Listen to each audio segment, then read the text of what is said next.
Allez, bienvenue à tous. Alors, pour ce 30e webinaire, nous avons le plaisir d'accueillir Boris Conan, maître de conférence à l'École centrale de Nantes et chercheur au laboratoire LEA, donc laboratoire de recherche en hydrodynamique énergétique et environnement atmosphérique. Boris va nous présenter le projet Wakeful qu'il a mené entre 2019 et 2022 et avec l'université allemande de Stuttgart et BW Ideol. Ce projet a été financé par WIMEC, c'est aussi pour ça qu'il vous le présente aujourd'hui. Donc, Boris et ses partenaires s'est attaché lors de ce projet Wakeful à caractériser le sillage lointain d'une éolienne flottante à l'échelle 1 dans un environnement météo-océanique réel à l'aide d'un lidar, appareil de télédétection laser. Donc, beaucoup d'innovations dans ce projet. Je vais laisser la parole à Boris pour une trentaine de minutes. N'hésitez pas, pendant et à l'issue de la présentation, à poser vos questions via l'onglet questions-réponses en bas de votre écran, uniquement via cet onglet. Nous les relayerons à Boris pour poursuivre l'échange à la fin de sa présentation. Voilà, Boris, je te laisse la parole. Merci Gwenaëlle et bonjour à tous. Donc, je suis Boris Conan, maître de conférence à l'École centrale et donc je travaille dans l'équipe en particulier l'équipe qui s'appelle DOC et qui traite de la dynamique de l'atmosphère urbaine et côtière. Hop là, ça c'est ce que Gwenaëlle vient de vous dire, donc vous gardez bien les questions vous gardez vos questions pardon, avec le bouton QR. Donc le projet Wakeful, que je vais vous présenter, il s'est terminé, il y a un peu plus d'un an, maintenant.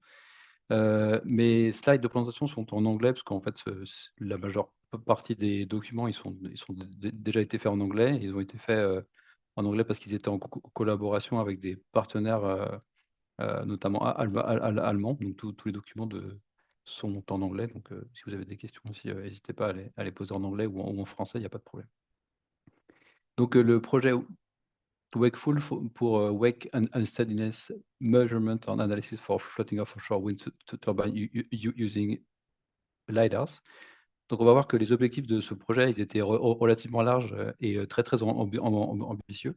Et donc dans les prochaines 30 minutes, je vais vous montrer les résultats auxquels on est arrivé. Donc ce pas forcément exactement les résultats qu'on escomptait au début, mais devant la grandeur de la tâche, disons qu'on a quand même réussi à faire des choses intéressantes que je vais partager avec vous. Donc ce projet a été financé par WIMEC, il était en partenariat avec SWE, l'université de Stuttgart, et avait un support industriel, celui de BW Ideol, notamment lié au démonstrateur en mer FloatGen. Un petit mot sur les co-contributeurs, donc qui sont William Bruch, qui était en postdoc sur le projet, Sandrino Aubrin, Jean-Marc Rousset et Yves Pérignon de l'École centrale de Nantes, du Léa, qui ont participé avec moi à la construction de ce projet et à son déroulement. Alors j'ai fait des slides relativement simples, mais je vais essayer d'expliquer assez simplement et clairement les enjeux et les résultats. Donc sur cette première slide, en fait, elle résume relativement bien les enjeux et les questions auxquelles le projet a essayé de répondre tout au long des 3 ans. Donc en fait, le problème qu'on pose ici, c'est le problème des éoliennes sur flotteur, donc des éoliennes qui flottent. Et les questions qu'on se pose, en fait, c'est quel est euh, l'effet de la flottabilité de l'éolienne sur le développement du sillage à l'arrière des éoliennes. En fait, le sillage à l'arrière de l'éolienne, donc la zone des vents en aval de l'éolienne, il est relativement bien connu dans des conditions onshore ou offshore si l'éolienne est fixe. Mais le prochain problème à laquelle l'industrie offshore doit s'attaquer, c'est en fait maintenant que les éoliennes flottent et bougent, est-ce qu'il y a un impact sur le sillage? Donc est-ce qu'il y a des interactions entre le sillage et l'atmosphère? Quelle est la dynamique du sillage? Le sillage est-il impacté par les mouvements? Donc ça, c'est une question très, très, très large, heu, à laquelle on s'attache au Léa par de différents aspects et notamment par des simulations en soufflerie, mais sur lesquelles je ne vais pas venir aujourd'hui parce que c'est pas l'objet du projet. Le projet de Wakeful, en fait, son but, c'était d'aller sur le terrain, essayer de la documenter avec des moyens de mesure sur le terrain. Donc ça, c'est la question numéro un qui porte sur le sillage et la dynamique du sillage avec des mouvements du rotor. Et la deuxième question, qui est le 2e point d'interrogation sur la slide ici, c'est les conditions, météo atmosphériques. Puisqu'en fait les éoliennes flottantes, elles sont installées bien entendu en mer, mais souvent elles sont installées, disons pas si loin de la côte et donc c'est plutôt en fait des conditions côtières que des conditions vraiment offshore, heu, dans lesquelles les éoliennes évoluent. Et il se trouve que, beh, le profil de vent et de turbulence en conditions offshore, il est pas très bien connu, ou tout du moins pas aussi bien connu que celui au-dessus de la Terre, notamment, dû au fait que, il a une condition limite en bas qui est, dy dynamique. Donc, on peut avoir des vagues, on peut avoir des courants et on a des interactions dans les deux sens entre l'atmosphère et la mer. Ça, c'est aussi un grand défi des prochaines années, c'est de mieux comprendre les conditions atmosphériques, au-dessus de la mer. Donc voilà, c'est les 2 grands thèmes, qu'on va avoir, au travers de ce projet-là. Donc j'ai divisé plus ou moins la présentation en 2. Donc le premier objectif, c'est de réaliser des mesures in situ du sillage d'une éolienne flottante. Pour ça, en fait, on doit avant de pouvoir répondre à des questions scientifiques, on doit répondre à des questions techniques. C'est comment est-ce qu'on fait pour aller sur le terrain documenter, le sillage d'une éolienne en mer. Donc je vais vous montrer un petit peu la méthodologie qu'on a suivie et je vous montrerai, quelques images de la première, du 1er test qu'on a fait en mer, en 2022. Sur le deuxième thème, donc c'est la mesure in situ et la documentation de l'atmosphère en milieu marin. Donc là aussi, on a des questions, méthodologiques. Comment on fait pour documenter le profil de vitesse, ou de turbulence? Et là, on est allé un petit peu plus loin puisqu'on a été jusqu'à, l'analyse des profils. Voilà un petit peu les 2 sujets, les 2 thèmes de cette présentation et donc ce qui étaient les 2 thèmes de Wakeful. Donc on commence par la mesure, in situ, alors non, on commence par autre chose, on commence par le lidar scanner puisqu'en fait, ça va être, l'outil qu'on va utiliser pour essayer de répondre, techniquement aux 2 questions. Donc un lidar scannant, vous avez une petite image, juste devant vous ici. Donc c'est un moyen de télédétection, qui a une portée pour le nôtre de 3 kilomètres environ et qui mesure la vitesse du vent dans l'axe de visée du laser. Donc en gros, c'est une petite boîte qui a une petite tête avec des miroirs et qu'on peut piloter pour orienter un tir, laser dans l'atmosphère. Et donc en fait, ce tir laser va rencontrer des particules qui vont diffuser le signal émis par le laser. Le lidar va, récupérer, la rétrodiffusion des, particules et par effet Doppler va trouver la vitesse de ces particules, mais dans l'axe de tir du lidar. Ça, c'est un point important, ça veut dire qu'on mesure toujours, la projection du vecteur 3D de la vitesse dans l'axe de tir du lidar. Donc c'est un instrument qui est utilisé de manière, relativement courante pour, documenter le sillage des parcs éoliens sur terre. Vous avez une image, ici, à droite d'un champ reconstruit, moyen, du vent. Donc dans ce cas-là, le vent vient du haut et va vers le bas et les petits carrés ici, ce sont des éoliennes Et donc, vous voyez bien la zone des vents ici, donc le sillage de la première éolienne, le sillage de la deuxième éolienne et l'interaction entre les deux. Donc l'idée générale, c'est de reproduire, ce type de mesure, mais en mer, pour mesurer le sillage d'une éolienne flottante.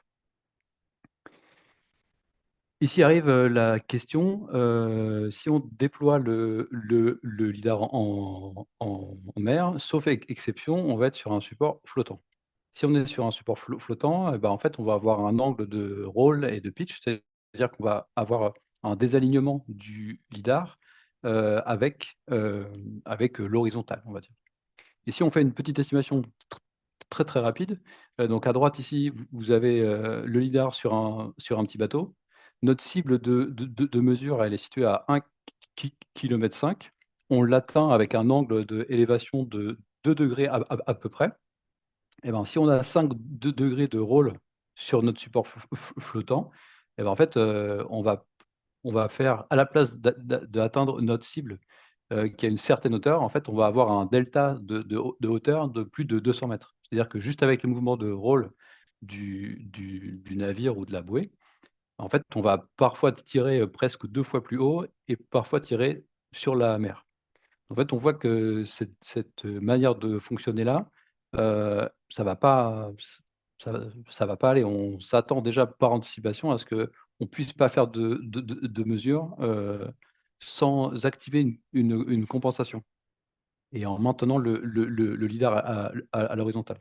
Donc le but, du développement, méthodologique qu'on a effectué dans Wakeful, c'est, d'avoir comme cible, une variation de l'assiette du lidar de, à peu près moins de l'ordre de 0,1 degré à peu près pour maintenir une cible, la hauteur, une hauteur cible à quelques mètres près. Donc ça, c'est notre objectif. Les problèmes qu'on a rencontrés, et qui nous ont fait, décaler le projet de plusieurs mois, voire de plusieurs années, c'est qu'en fait, un dispositif qui stabilise le lidar scannant qui fait environ 250 kilos avec les caractéristiques, de mouvement d'un navire ou d'une plateforme, en mer comme celle de Floatgen que vous avez vu avant, et ben, en fait, ça n'existe pas vraiment, sauf à aller, dans les solutions, militaires, qui sont, hors de portée, budgétairement pour un laboratoire. Donc on a rencontré le besoin en fait de développer un système de compensation, enfin de stabilisation actif, dédié au lidar scannant. Donc si je ne veux pas rentrer dans trop de détails, hem mais on a, trouvé une solution qui a été portée à la mer, marinisée, on va dire, dans un conteneur où en fait on a à l'intérieur du conteneur, on a le lidar qui est stabilisé, donc dans ses angles de pitch et roll, donc c'est-à-dire qu'on lui garde, l'horizontale. Hem, on monitore, avec des IMU, donc des centrales inertielles, on monitore le mouvement résiduel du lidar et on monitore aussi les mouvements du navire. On a, par anticipation, vérifié, les performances de la stabilisation en laboratoire. Heu et donc je vais vous montrer un petit peu les résultats qu'on a obtenus avec, ce dispositif, puisqu'on a fait une campagne de mesures. On est sorti sur ce bateau-là, avec le lidar à l'intérieur de ce conteneur. Pour vous illustrer un petit peu le type de mesures qu'on va faire, on va faire des scans qu'on appelle des scans, PPI. Donc pour ceux qui ne voient pas trop ce que c'est un scan PPI, c'est-à-dire on va demander au lidar de faire un arc de cercle avec une élévation fixe et un azimut qu'on change. Donc un peu, c'est l'illustration que vous avez ici en bas. Et en fait, avec ce type de scan-là, on va pouvoir retrouver les 2 composantes du vent à un endroit, qu'on vise. On va faire une hypothèse d'homogénéité horizontale dans la zone ici. Et on va pouvoir retrouver les 2 composantes, U et V, X ou Y, de la vitesse horizontale et de la direction du vent. Voilà. Dernier point, en fait, on n'est pas arrivé complètement au bout du projet puisqu'on avait comme ambition, en plus de la stabilisation active du lidar, d'avoir une stabilisation, enfin d'avoir une compensation en post-traitement des mouvements résiduels. Donc ça, j'en reparlerai un petit peu après, mais c'est encore du travail à faire. Donc on a effectué une sortie en mer, en septembre 2022.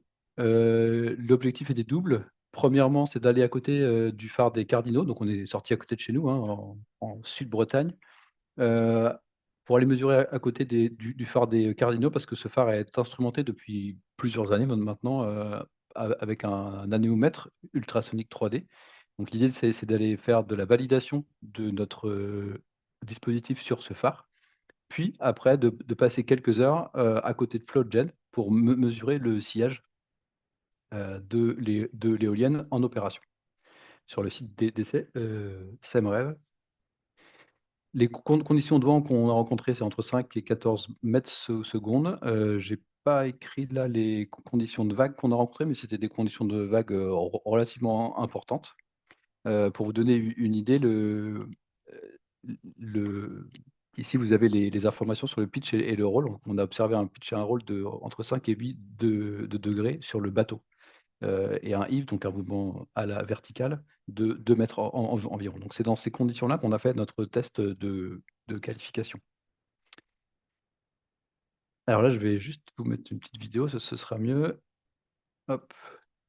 Donc ici, vous avez une vidéo, du lidar sur le bateau, dans des conditions de mer, pas trop rugueuses. Et donc vous voyez ici que le bateau bouge avec les vagues, mais si vous regardez bien le lidar seul, et ben lui, en fait, il reste parallèle, à peu près parallèle à l'horizon, ici. Donc en fait, ça, c'est notre test de stabilisation et quand on est en train de faire ces essais-là, on mesurait à côté du phare des Cardinaux ici, où on a les relevés, avec un anémomètre sonique.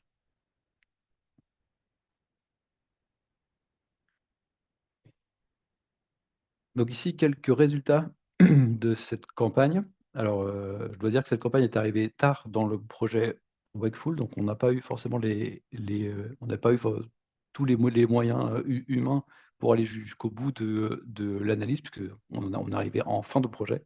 On a mis beaucoup de temps sur le développement de la solution et donc on n'a pas eu beaucoup de temps pour faire beaucoup de science, sur cette partie-là, en tout cas. Donc si vous avez un petit peu un ordre de grandeur du pitch du rôle, observé lors de la sortie en mer et du RMS du rôle, donc la variance, du rôle et du pitch et les variances quand le lidar était stabilisé. Donc vous voyez qu'on diminue, dramatiquement le RMS d'inclinaison de rôle et de pitch avec la stabilisation. Ce qu'on peut, visualiser très bien avec les graphiques à droite qui vous montrent en haut le roll, en bas le pitch. Donc les courbes en orange, montrent, les mouvements du bateau et la courbe en bleu montre le mouvement du lidar, donc stabilisé.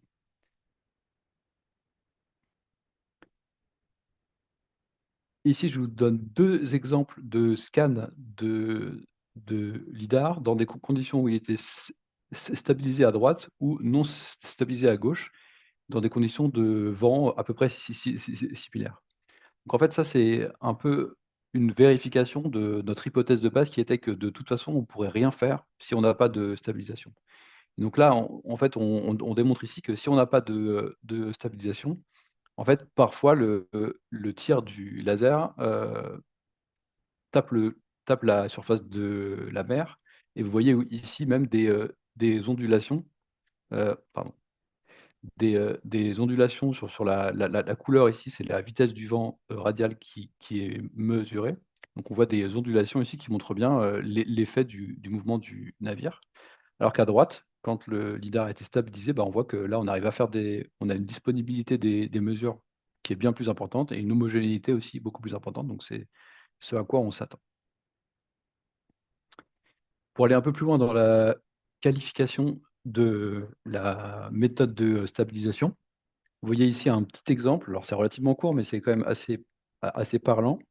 Donc vous avez en bleu la mesure par, l'anémomètre sonique situé en haut du phare des Cardinaux et vous avez en orange la mesure, retrouvées par les scans du lidar. Donc vous avez différentes phases ici dans cette période de temps, des phases où le lidar était stabilisé et d'autres où il n'était pas stabilisé. Donc là, on voit clairement la valeur ajoutée de la stabilisation. Lors des périodes où la stabilisation était en marche, on a une corrélation qui est bien plus importante que quand, la stabilisation n'est pas en marche. Alors il nous manque encore des étapes de quantification sur des temps plus longs de quantification. Là, on est encore, sur la qualification, mais maintenant il faudrait essayer d'avoir des données un peu plus précises. Ça, c'est encore du travail qui reste à faire. Je précise qu'ici, il n'y a pas la compensation en post-traitement qu'on prévoit de faire. Ici, c'est juste, les données brutes du lidar stabilisé. Même si l'exploitation, de ces données-là n'a pas encore, n'est pas encore arrivée à son terme, je vous montre quand même un instantané d'un scan qui a été fait, à côté de l'éolienne Floatgen. Donc là, on voit sur la gauche la figure, le lidar qui mesure le sillage de Floatgen. Donc sur cette image à droite, donc vous voyez en fait, en couleur la vitesse, du vent. Donc plus c'est, vers le jaune, plus le vent est fort. Floatgen est indiqué ici par le petit point et en fait, on voit très bien ici, bah, le dévent, dû au sillage de l'éolienne et qui apparaît clairement. Ça c'est, voilà notre première étape. On attend après d'avoir d'autres étapes sur ce thème-là pour essayer de mieux quantifier, d'abord la qualité de la stabilisation, la qualité des données et ensuite essayer de faire un peu de science sur le sillage. Voilà. Étape à laquelle on n'est pas encore, on n'est pas encore arrivé. Alors, donc là, j'ai terminé pour la mesure du sillage, donc je passe au deuxième thème qui était la mesure in situ de la couche limite atmosphérique marine.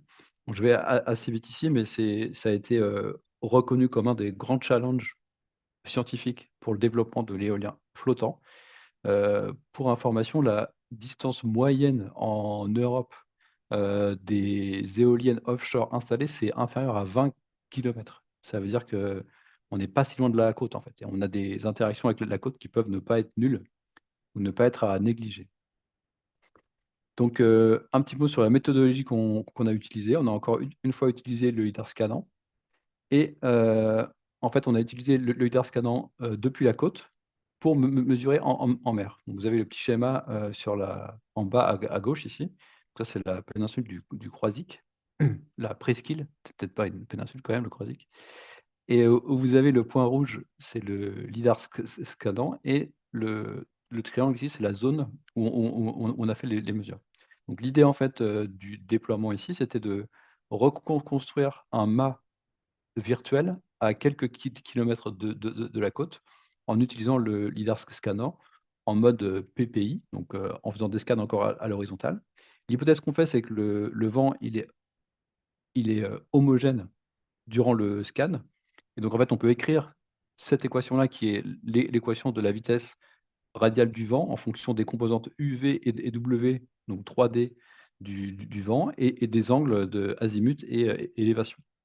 En fait, on peut faire des hypothèses, d'homogénéité et de vitesse, verticale nulle qui nous font, retirer cet angle, ce composant W de, l'équation.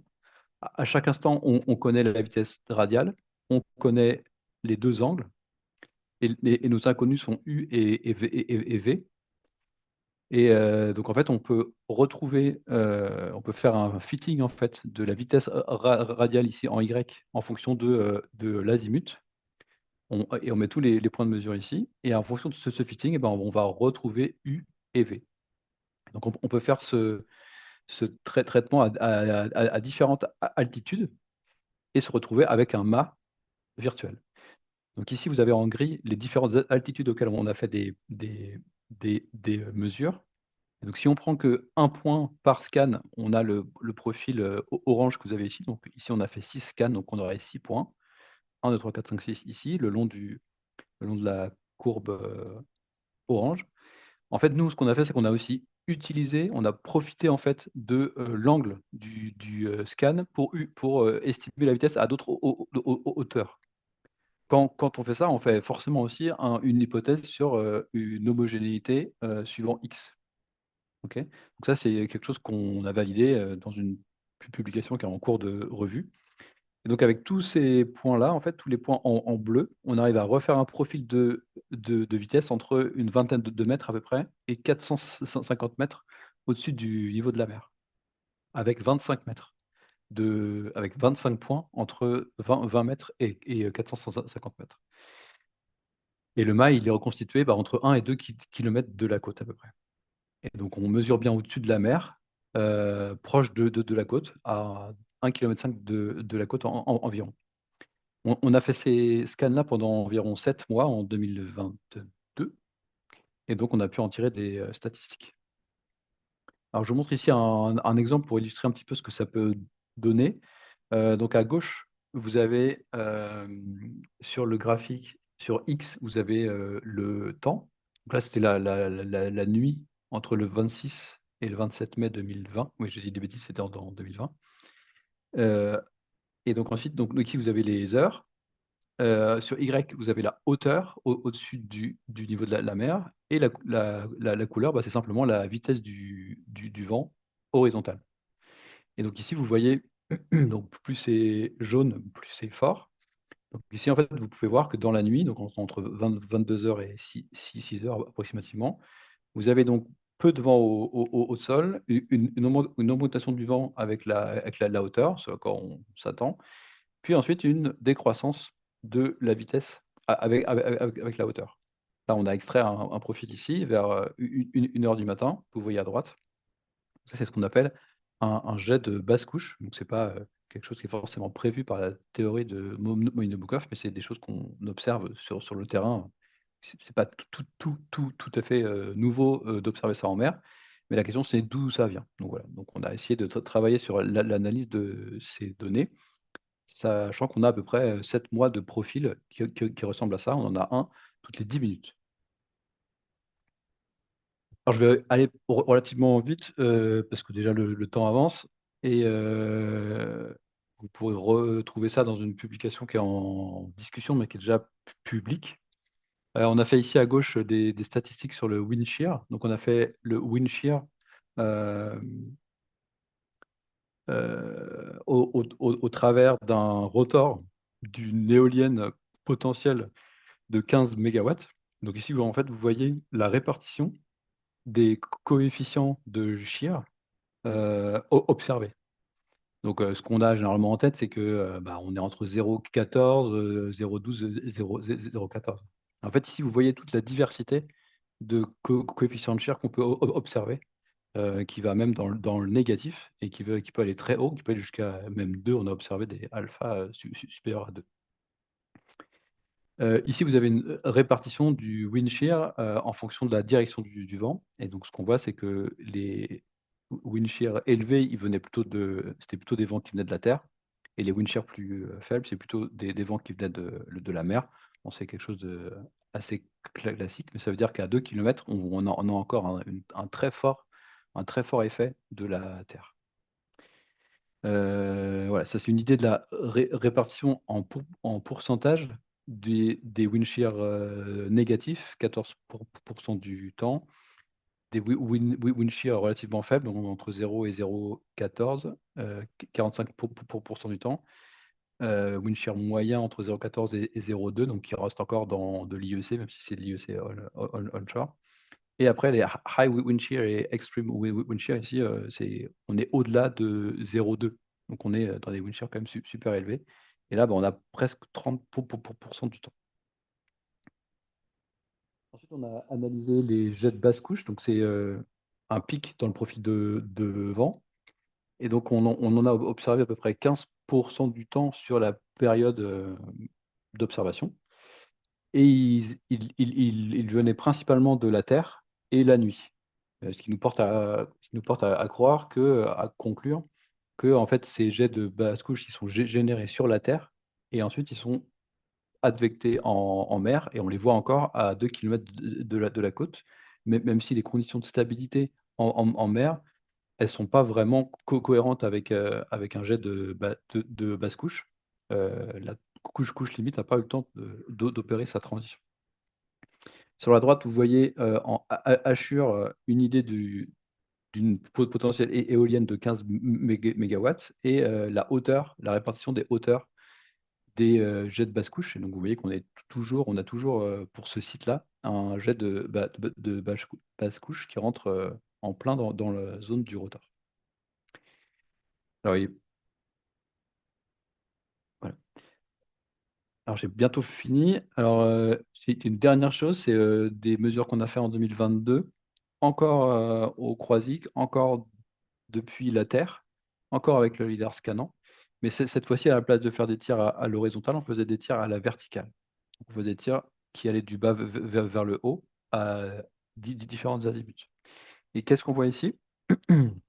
Notamment en bas à gauche, et ben, on voit qu'au sol, en fait, alors ici, c'est une image, enfin, c'est à peine instantané, mais donc c'est un scan.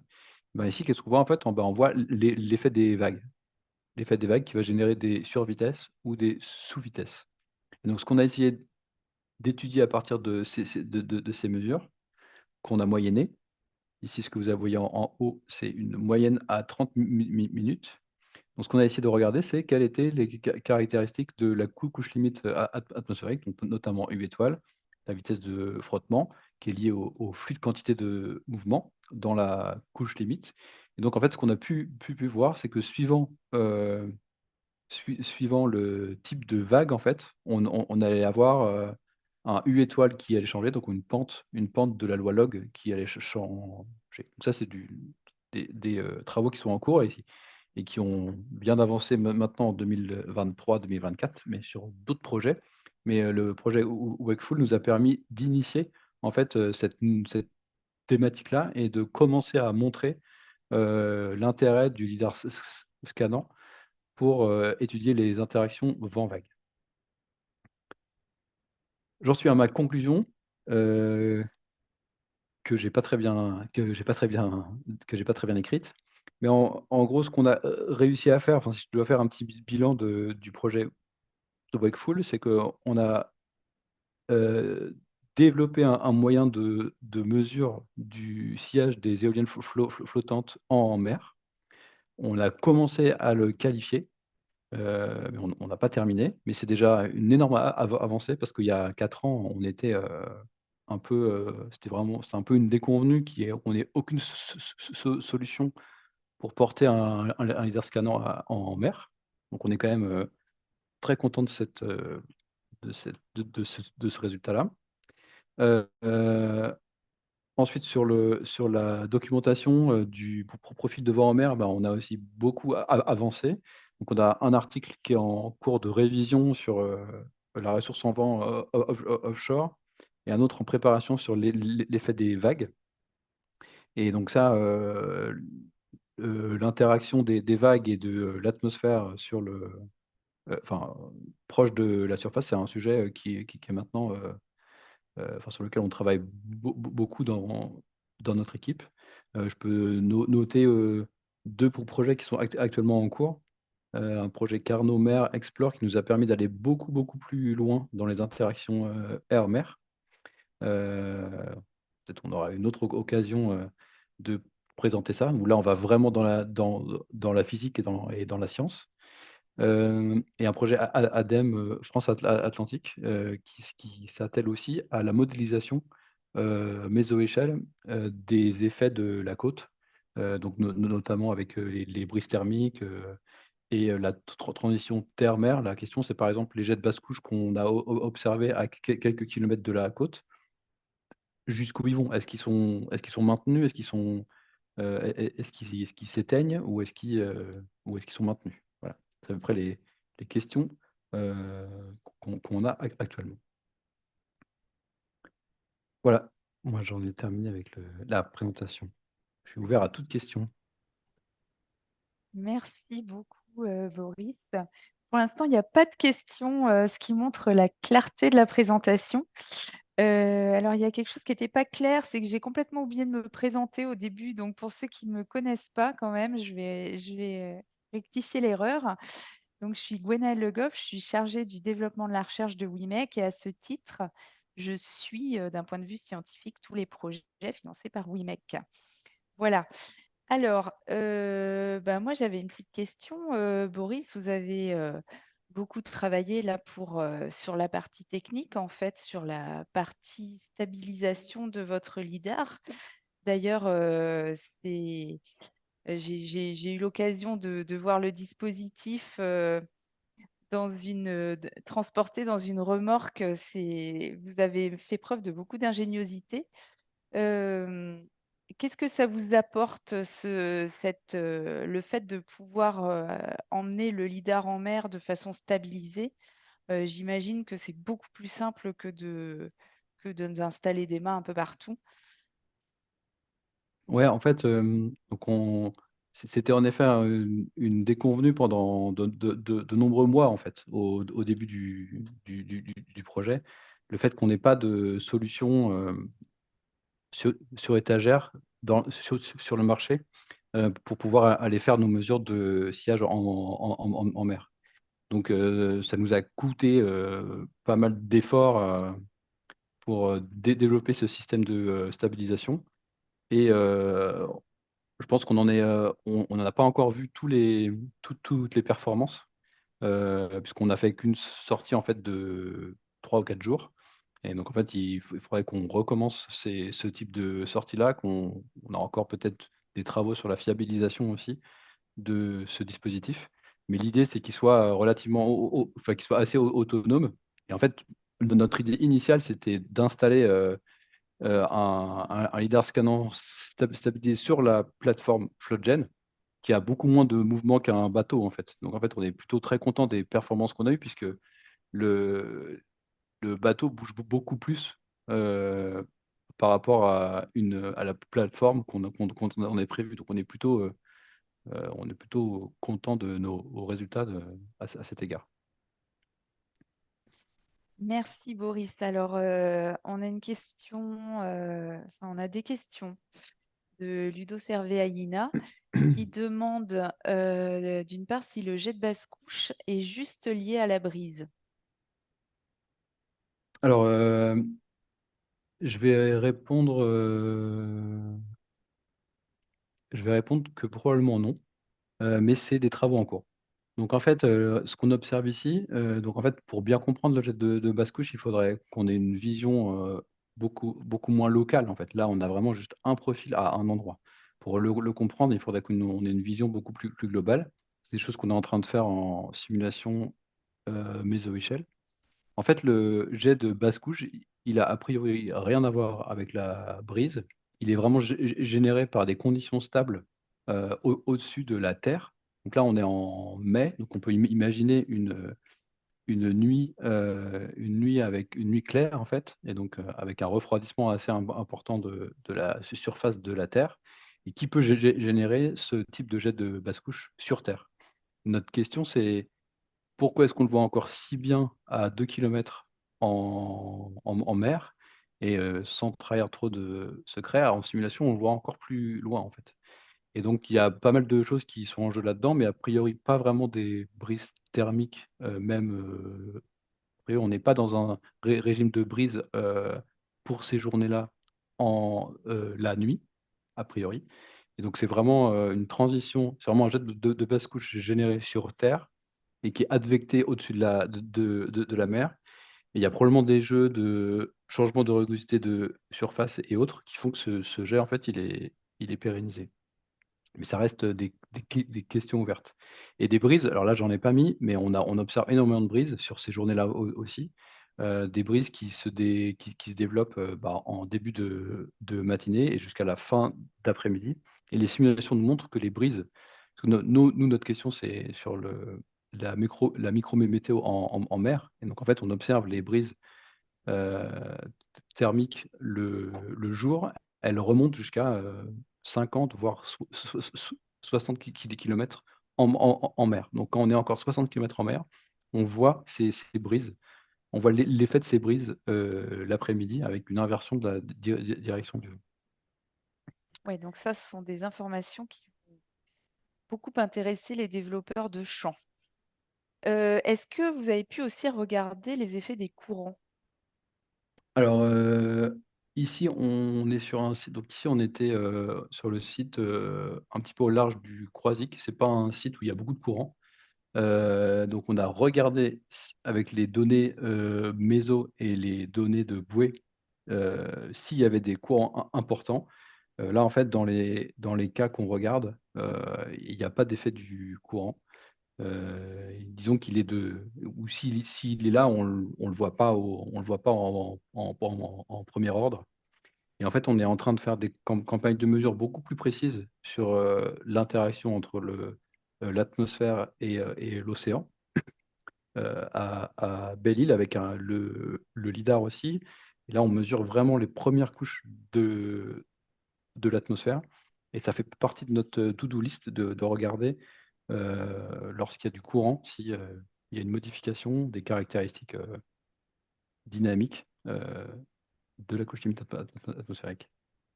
Ouais, donc, des belles perspectives de recherche encore. Est-ce que tu peux nous parler, tu as des projets précis là qui utilisent le LIDAR dans les mois à venir?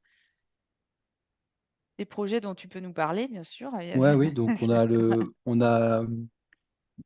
projet Carnot-Mer Explore, donc c'est ce que j'ai évoqué un tout petit peu à la fin. Donc là, on est installé à Belle-Île et en fait, on arrive à faire des profils de vent depuis la surface. Donc quand je dis depuis la surface, c'est à peu près à 2 mètres au-dessus de l'eau, jusqu'à 200 mètres. Et en fait, on arrive à voir, enfin, notre idée, c'est de caractériser le profil de vent lorsqu'il y a des interactions vent-vague qui sont importantes. Et donc, on a choisi le site de Belle-Île parce qu'on a une bouée holographe juste à côté et que les eaux sont relativement profondes. Et donc, on est plutôt dans un cas offshore, alors que dans lequel je vous ai montré jusqu'à présent au Croisic, bah, en fait, on est proche de la côte avec une bassimétrie qui évolue de manière assez significative. Donc voilà, ça, c'est des mesures qu'on a fait en 2023 et qui sont encore en cours de traitement. On a aussi travaillé avec le lidar pour faire des spectres turbulents euh, dans, dans le bas de la couche limite atmosphérique. Et en fait, ce qu'on a trouvé en faisant des spectres, c'est donc avec le lidar, on peut faire des spectres en temps et en espace. C'est-à-dire qu'on peut faire une acquisition de lidar à 1 Hertz, donc on peut faire un spectre en temps. Et comme le lidar il a une portée de 3 kilomètres, en fait, on peut utiliser les points de mesure qui sont entre 2 et 3 kilomètres pour faire des spectres en espace.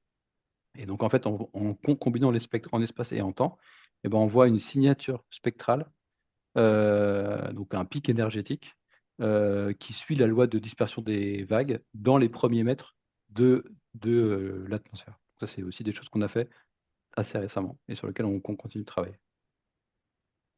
Ok, merci Boris.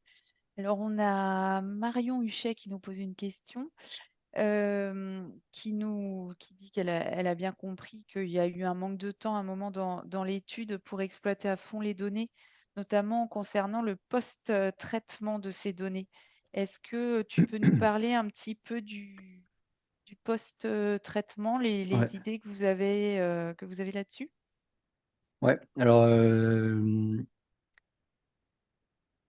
donc sur le post-traitement, on a travaillé, on a commencé à travailler, mais en fait, on n'a pas terminé.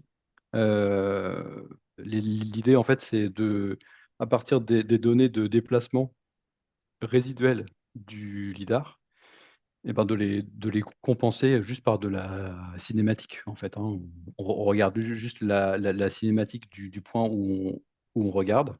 On la projette dans l'axe de tir et du coup, avec ça, ça peut nous permettre de corriger en post-traitement, ces données-là.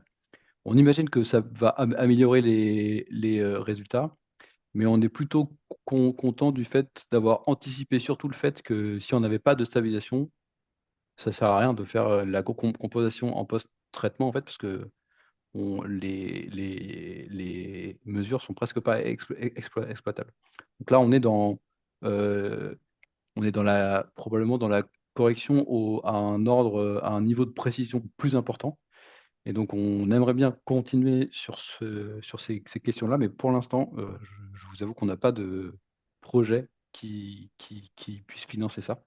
Donc, voilà, on aimerait bien on aimerait bien le faire. Et à la question, le but était-il à terme d'installer un de ces systèmes sur SEMrush? En fait, le but initial, c'était de l'installer sur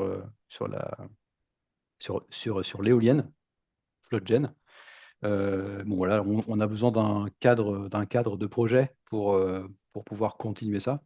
Mais ce serait une perspective intéressante de le mettre, soit sur une plateforme, soit sur une éolienne ou voilà. Ce serait une continuité, assez logique. Mais encore une fois, ça doit se faire dans le cadre d'un projet et voilà, que pour l'instant, on n'a pas identifié. Ok. J'ai aussi noté que vous aviez un jeu de données impressionnant. C'est pareil, ça, il faut aussi d'autres projets pour pouvoir analyser tout ça ou c'est en Du cours.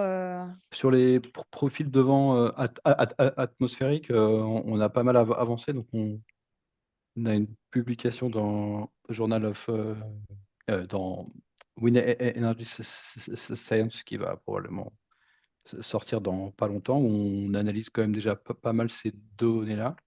La perspective de ces données, en fait, c'est de croiser avec les données de vagues, ou alors avec des données de satellites pour essayer, en fait, bah, d'améliorer la modélisation des interactions vent-vague ou juste simplement du profil de vent en milieu côtier. Ok, très bien. Merci beaucoup, Boris. Je vois pas apparaître d'autres questions, donc je crois qu'on a été assez complet sur le sujet. Si tu veux bien, on va passer la diapo suivante, enfin l'avant-dernière Hop. diapo, pour que je vous parle du prochain webinaire qui aura lieu le jeudi 28 mars, toujours de 17h à 18h.